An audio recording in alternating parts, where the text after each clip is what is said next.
All right, welcome back. It's the Free Speech Show here. Button B on your computer. It's Gary Gordon, Jason Stuart, Laurie Buckley, and Dave Dayen, and we're talking about reality check, a critical look of what the United States has become. And one thing that I wanted to talk about, and what you were talking about, and then you moved on to something else, but you're talking about how we've given the suffrage to the women, to the blacks, all this. I think the problem that we have in our country is we gave suffrage to corporations.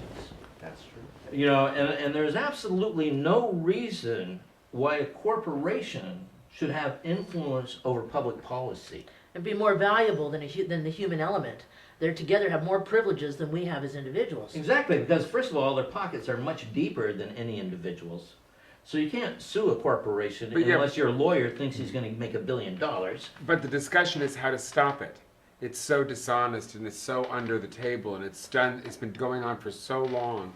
How do we stop it? That's what I would like to know. Kill them in the marketplace has always been my going theory. Here's my feeling. I mean, first of all, I think that eventually I give up and we need to break up the United States. But I think the way that you stop that Break up the United States? Yes. You mean we're going to get rid of Arkansas and Texas? And... No, they'll still be there. They'll be there. Maybe they'll team up. Taking Texas in to begin with was a major mistake. Right. Yeah. I would be willing to give up Molly Ivins in exchange for not having to deal with all the rotten politicians that ended up running things that came from Texas. I always thought we should just take Israel and put it in Texas. that would and solve the whole Middle East problem. It seems like we already pay for everything anyway. So what you're saying is give the Jews some oil. Yeah. Why do we have to get? And then what we'll do is we'll take all the Texans. Well, we take all the Texans and push them over to North Dakota. Because some of them are annoying. But we'll leave Austin. Austin we'll put into Hollywood. They can stay where they are. Yes, I love Austin. Austin's great. Yeah. Well, up until just a few years ago, Texas had the right to recede from the Union had a 100-year little contract it wrote itself, and there's no federal land in Texas, and they got a whole different banking structure than the rest of us. Really? United Texans have a little game going on there, and we're not in it. Really? Yeah. Different banking structure. Yeah, what were you going to say something?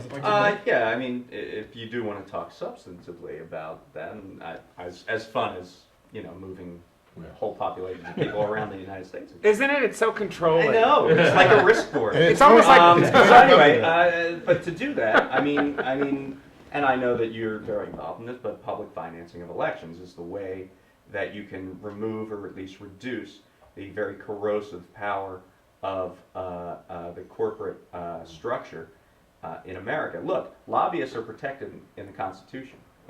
One of the very few professions that's actually in the Constitution, other than journalists, are lobbyists. The First Amendment gives the right of people to petition their government for redress of grievances. That's a lobbyist. So you know what? You're not going to get rid of them. But we could make a law that would get rid of corporate financing of lobbyists, right?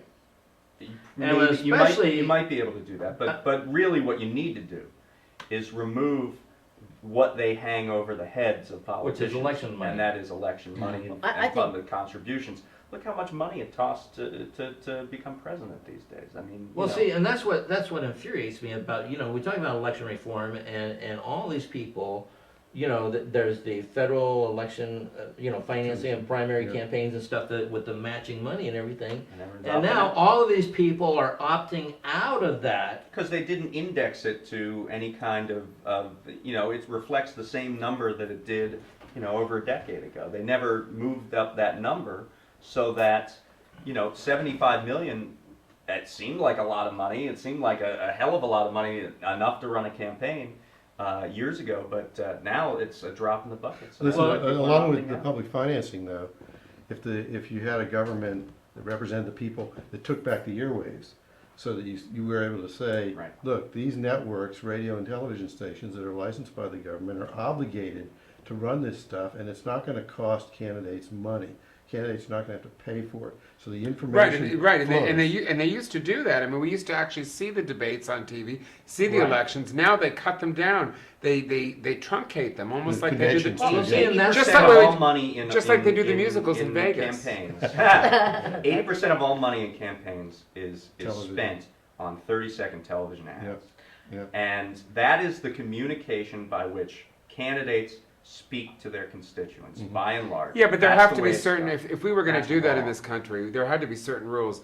I myself am not interested in all the nasty campaign stuff. I want to actually know what they're going to do.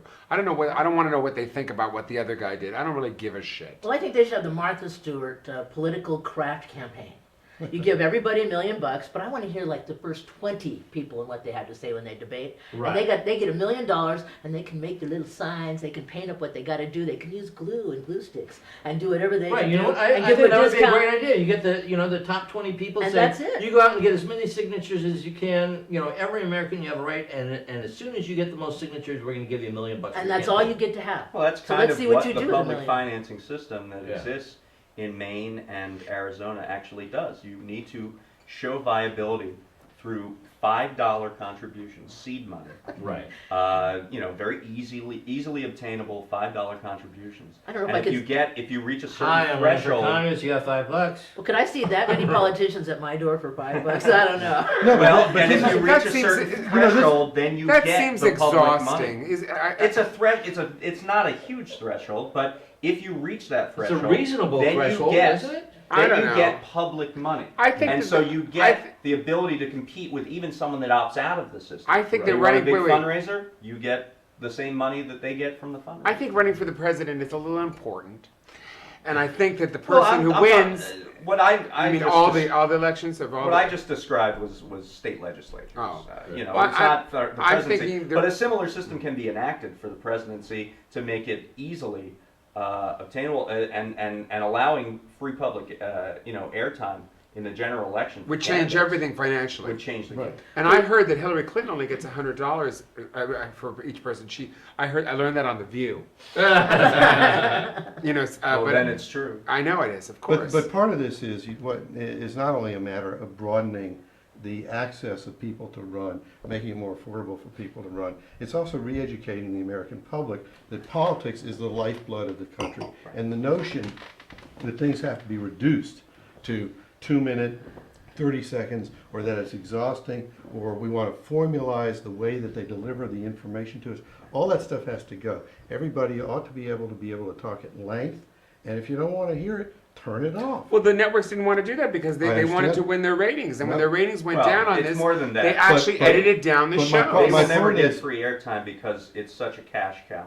I mean, that's why Yeah. you're seeing all these states move up their primary Although, you know what? calendar, Right. because That they cash want, cow they of the want the public money. airwave is drying up. I mean, just like you see NBC moving over to the game show format because it can no longer buy another ER or something Yeah, like but the that. point is the ad time that they get, it's built in to their bottom line. Right, They no, actually, Maybe it's a government you know, subsidized channel Well, see, where I'm a- each person I'm gets so I'm a much radical. time. I'm one of these guys. That I say, you know what? It's up to the American C-SPAN. people to grab it back, and the best way to do it is defeat every incumbent. And defeat your incumbent Democrat in the Democratic primary, but let everybody know you're fired. It's not going well. This idea that we just voted more funding for the war in Iraq. How many people voted for that? None of Maybe those we should do a fuckers- show. Maybe Donald Trump could host it. He could say, "You're fired." Or maybe we just still as you're fired. We do a little, you're fired. Right. Yeah. The point I was speaking to is that it's a two-way street. The reason that the other programs are cash cows is because the advertisers pay top dollar for them, because people watch them. If people are going to be more interested in Seinfeld reruns than in who's running the country, then you can do all kinds of stuff on one end Right. of the spectrum Wait, to wait, change wait, things, wait. and people are still Bob, going to allow themselves. But do you know why to be people are not diverted. watching them anymore? And I'll tell you why people are not watching them. And I say this not because I'm gay, but the minute Rosie O'Donnell came on The View, the ratings went up. How many Oh, it was points? spectacular. Because she went on the show, and not because she's a lesbian, she went on the show and she started to speak the truth and ask questions and said her own feelings. Right. When do you get a moderator on a show that's has political candidates, it's not controlled, that can say, Laurie, this is what I want to know. I heard that you do this with your grandchildren. What the hell's going on? Someone who could ask the hard questions. Also, People- new history. Yes. New history, watch what was going on and had a clear path, had enough money to sit there and tell us the truth. Exactly, They could and afford ask to say questions it. that we want to have, not control the people. Well, Everything is so controlled on Well, television, and even in the debates. that they can't even speak with Oh, each other. well, and the thing is, in the debates, everybody's trying not to piss anyone off. Exactly. I mean, the whole idea that I prefer what they Obama- did on West Wing when Alan Alda and Jimmy Smith were on. The whole That idea was that, really the whole good. idea that Obama's going to come on and because Hillary says I'm immediately going to retaliate if someone nukes our city or whatever, and he comes on, nothing is off the table. Well, and then Mike Gravel goes, who are you going to nuke, Obama? Because when you nuke somebody, there's hundreds of thousands of people die who weren't involved in whatever the aggression was in your country. And don't you ask before you nuke? Yeah. I I mean, why didn't we nuke Saudi Arabia then? It Yeah. seems so impolite. I think what Gary's Because they had to getting win. at, We can't though, afford and the disruption. Exactly. I want to amplify Sure. his point a little bit because it's very important. So democracy is difficult. And it's difficult for a very important reason. And you don't get anything that's worth having without, taking the time to participate. And the idea... Can you bring up God Bless America underneath? Yeah, exactly. Well, I mean, the idea that we can be spoon-fed this information and expect us to even have the ability or the capacity to hold somebody accountable is ludicrous. I mean, you have to fully engage with the political system.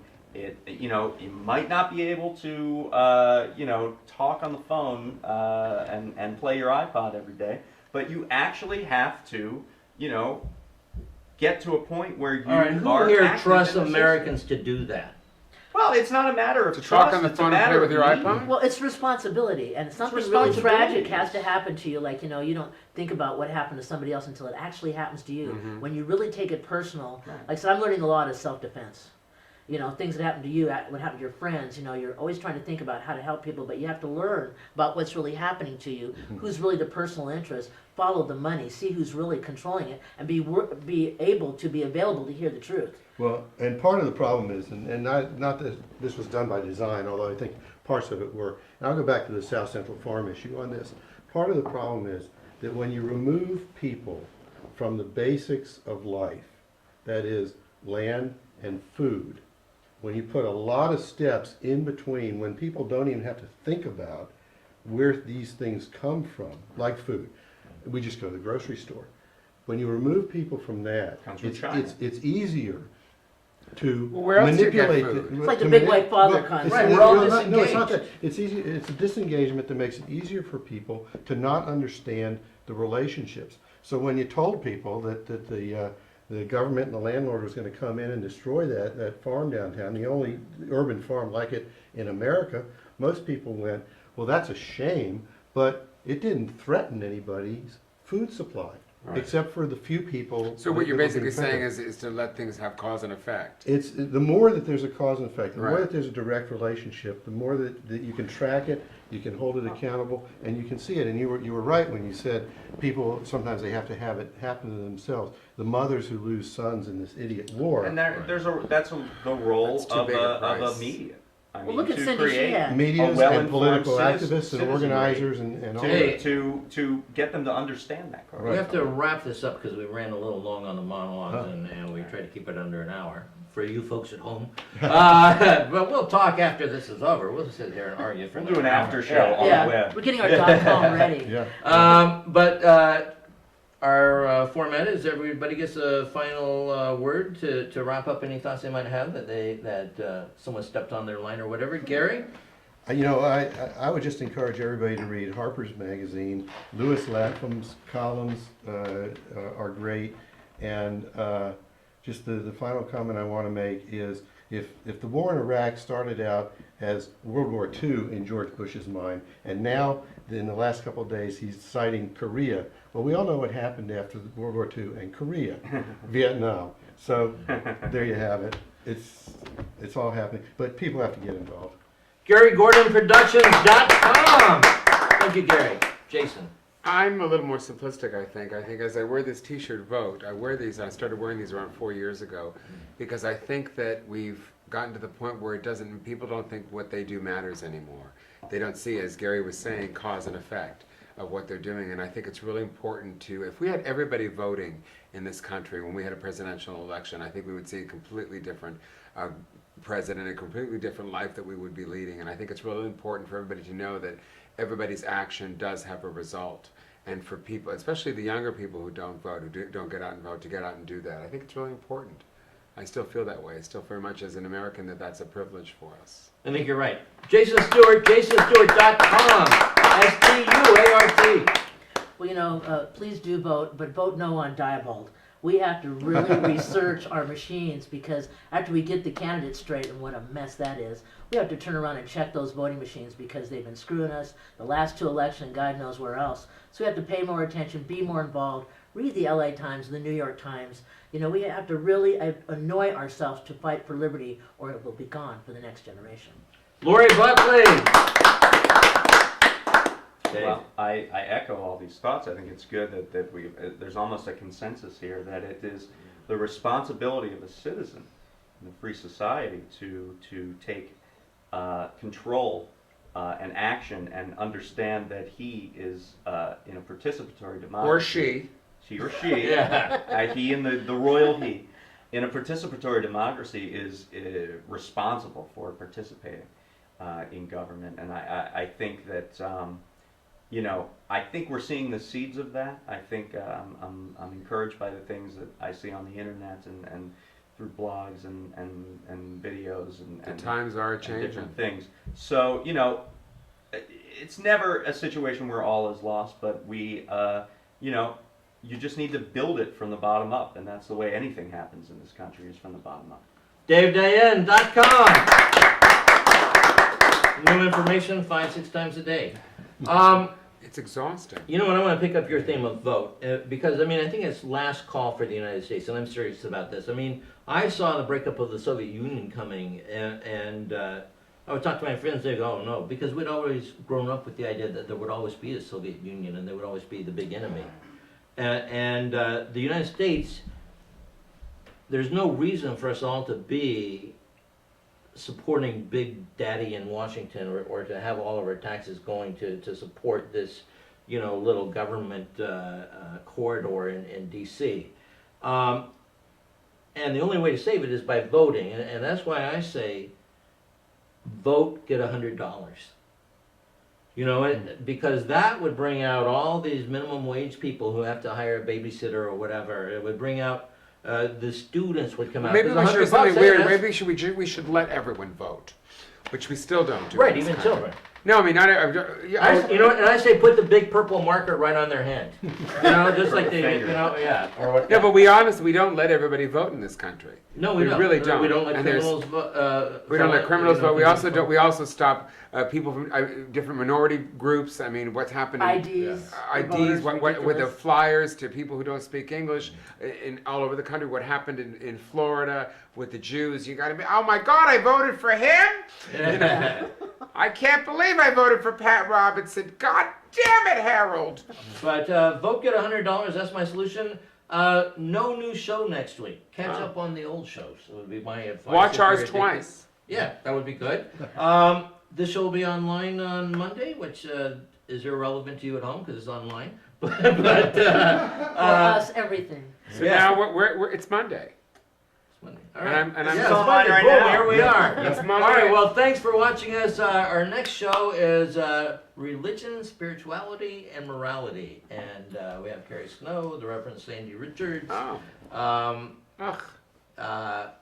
I forgot who else is on that show, but it's going to be a good show, Religion. of course. Ah. All right. It'll be fantastic. Thanks for tuning in. It's thefreespeechshow.com. Good job, everyone. All right. Good show. Thank you so much for having me. You're welcome. Really nice to meet A you. pleasure. Pleasure. Take care. Great to meet you Good to too. meet you. Good job, Dave. Thank you, Bill. You have fun, Gary? Yeah, yeah. Very nice All right, job. great. It was, yeah. Yeah, Went yeah. by very Good stuff. quickly. Yeah.